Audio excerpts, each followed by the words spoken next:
La normativa en materia de procedimiento establece la obligación para algunos sujetos, como son las empresas o las asociaciones, de relacionarse electrónicamente con el ayuntamiento.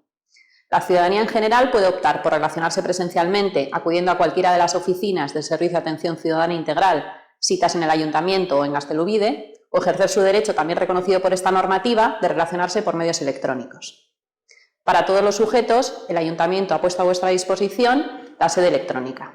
Por medio de la sede electrónica se puede realizar cualquier tipo de trámite con el ayuntamiento de manera telemática, desde pedir un volante de empadronamiento, solicitar una ayuda o presentar una comunicación previa de obra. A continuación os vamos a enseñar cómo acceder a la sede.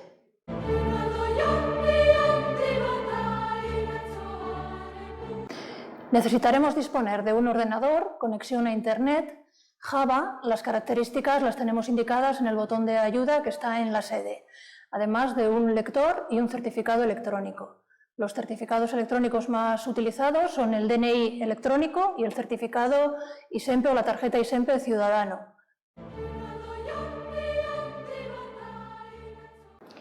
Seguimos trabajando en facilitar el acceso a la sede utilizando otros dispositivos más sencillos.